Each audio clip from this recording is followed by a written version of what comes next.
यानंतर थेट जाऊयात सांगलीमध्ये. संजय राऊत आज सांगली दौऱ्यावर आहेत.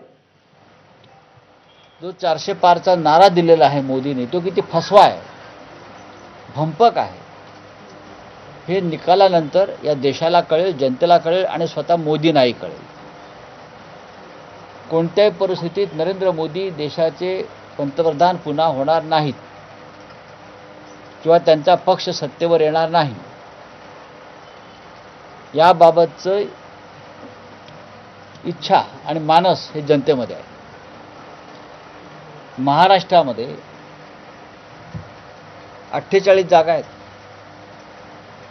आणि ज्याला आपण गेम चेंजिंग म्हणतो, ती जबाबदारी महाराष्ट्रावर आहे. महाराष्ट्र, बिहार, पश्चिम बंगाल, हरियाणा आणि दिल्ली, बाकी इतर राज्य महत्त्वाचे आहेतच, ही 4 राज्य निर्णायक ठरतील.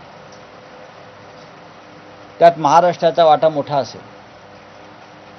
48 पैकी आम्ही किमान 35+ जागा जिंकण्याच्या मार्गावर आहोत. राष्ट्रवादी काँग्रेस पक्ष माननीय शरद पवारांच्या नेतृत्वाखाली आहे, शिवसेना उद्धव ठाकरे यांच्या नेतृत्वाखाली आणि भारतीय राष्ट्रीय काँग्रेस, या तिन्ही पक्षांनी अत्यंत काळजीपूर्वक लोकसभेच्या जागा वाटपात आपली भूमिका बजावलेली आहे. आणि आघाडी आणि युती म्हटली की एखाद दुसऱ्याच जागेवरून वाद होतो.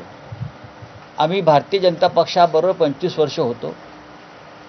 युतीमधलं जागा वाटप हे किती अवघड असतं, कारण प्रत्येक कार्यकर्त्याला वाटतं की हा मतदारसंघ आम्हालाच सुटावा आणि प्रत्येकाला वाटतं की आमचीच ताकद आहे. आणि त्या कार्यकर्त्यांच्या भावनांचा मानसुद्धा प्रत्येकाने राखला पाहिजे, हे मी नेहमी सांगतो, आम्ही नेहमी सांगतो. जसं शिवसेनेच्या बाबतीत म्हणाल, मुंबई आमच्यासाठी महत्त्वाची आहे, आम्ही 5 किंवा 4 जागा तिथे लढतो आहोत. तसंच सांगलीच्या बाबतीमध्ये गेल्या काही दिवसापासून सांगलीतले काही